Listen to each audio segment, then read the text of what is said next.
ഞാൻ ലെഫ്റ്റാണ്, ഞാൻ റൈറ്റ് അല്ല. ഞാൻ നെഹ്റുവിയൻ ലെഫ്റ്റാണ്. എക്സ്ട്രീം റൈറ്റ് കാണിക്കുന്ന ആളുകളെ കണ്ടാൽ ഞാൻ വിമർശിക്കും. ഞാൻ ഇന്നലെ മുഖ്യമന്ത്രിയോട് വഴക്കിട്ടു നിയമസഭയിൽ. ഞാൻ പറഞ്ഞു നിങ്ങൾ ലെഫ്റ്റ് അല്ല, പൊളിറ്റിക്സ് ഉണ്ട് അതിനകത്ത്, നിങ്ങൾ എക്സ്ട്രീം റൈറ്റ് ആണെന്ന് പറഞ്ഞു. കേരളം ലെഫ്റ്റായിട്ട് തന്നെ നിൽക്കണം. ലെഫ്റ്റ് എന്ന് പറയുന്നത് എന്താ? പ്രോഗ്രസീവ് ആകണം, പ്രോഗ്രസീവ് തിങ്കിങ് ഉണ്ടാവണം.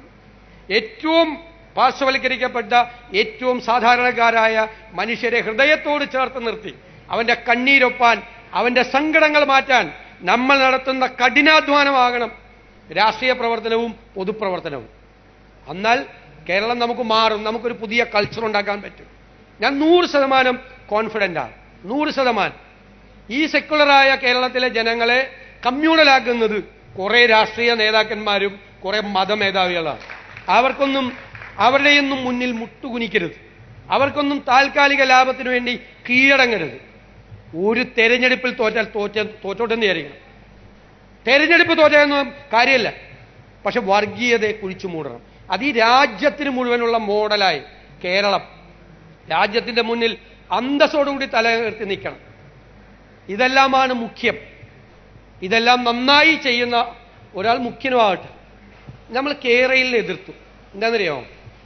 300 കിലോമീറ്റർ ദൂരം 30 അടി ഉയരത്തിൽ എംബാങ്ക്മെന്റ് കെട്ടി കേരളയിൽ, ബാക്കി 200 കിലോമീറ്റർ ദൂരം 2 വശത്തും 10 അടി ഉയരത്തിൽ മതിൽ കെട്ടി കേരളയിൽ. കേരളത്തിന്റെ ജോഗ്രഫി എന്താ? സ്ലോപ്പാണ്. നദികൾ ഇങ്ങോട്ട് ഒഴുകുകയാണ്, 41 എണ്ണം. മഴ പെയ്താൽ വെള്ളം കടലിലേക്ക് എത്തുകയാണ്. ഈ സാധനം കെട്ടിവെച്ചാലുള്ള സ്ഥിതി എന്തായിരുന്നു? ഒരു എൻവയൺമെന്റ് ഇമ്പാക്ട് സ്റ്റഡി നടത്താതെ, ഫീസിബിലിറ്റി സ്റ്റഡി നടത്താതെ ചെയ്ത പിന്നെ മതിൽ കെട്ടിയാൽ ഒരു ഗുണമുണ്ടായിരുന്നു. എന്താണെന്നറിയോ? ട്രെയിൻ മാത്രമല്ല ഓടിക്കാൻ പറ്റുന്നത്, മഴക്കാലം ആകുമ്പോൾ ബോട്ട് കൂടി ഓടിക്കായിരുന്നു. 2 സൈഡിലും മതിൽ കെട്ടി വെച്ചാൽ കേരളത്തിലെ. അപ്പം അത് ഞങ്ങൾ ചെയ്തെന്താ അറിയോ?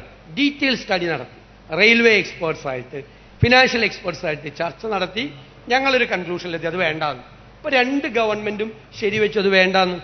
അപ്പം ഞാൻ പറഞ്ഞൊരു ഓൾട്ടർനേറ്റ് ആണ്, 600ഓളം വളവുകൾ നമ്മുടെ റെയിലുണ്ട്. അത് നികത്തിയാൽ തന്നെ നമുക്കൊരു 2 മണിക്കൂർ സേവ് ചെയ്യാം. 2 മണിക്കൂർ സേവ് ചെയ്യാം. ഇപ്പോൾ ഒരു 500 കോടി രൂപ കേന്ദ്ര റെയിൽവേ അനുവദിച്ചിട്ടുണ്ട് വളവുകൾ നികത്താൻ വേണ്ടി. പിന്നെ നിലവിലുള്ള റെയിലിനോട് സമാന്തരമായി തന്നെ സ്ഥലമില്ല കേരളത്തിൽ. കൂടുതൽ സ്ഥലമെടുത്ത് കുറച്ചുകൂടി സ്പീഡിൽ വേണമെങ്കിൽ ട്രെയിൻ ഓടിക്കുക, 2 ട്രാക്കോ 3 ട്രാക്കോ കൂടി ഉണ്ടായിട്ട് ഒരുപാട് ഓൾട്ടർനേറ്റീവ് ഉണ്ട്. ഡ്രഗ്സ് എന്ന് പറയുന്നത് കേരളത്തിന്റെ ശാപമായി മാറുകയാണ്. ഈ പറയുന്ന ബാറൊക്കെ ഉണ്ട്, 40 വയസ്സിൽ താഴെ ഒരാളും ഇല്ല ബാറിൽ.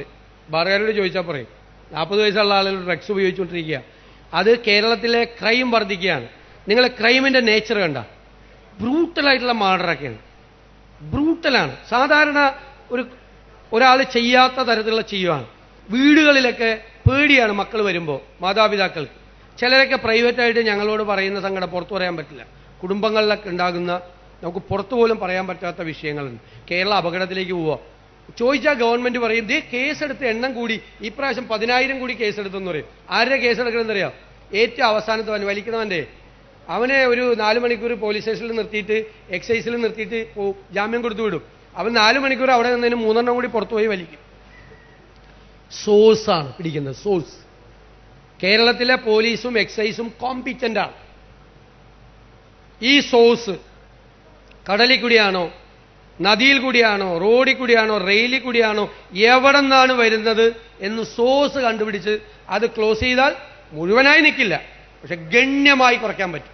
പിന്നെ നമ്മളൊരു അവയർനെസ്, ഇതെല്ലാം കൂടി ഇതിൻ്റെ അപകടം ബോധ്യപ്പെടുത്തി ചെയ്യണം. കേരളം നേരിടുന്ന ഏറ്റവും വലിയ ചാലഞ്ചാണ്.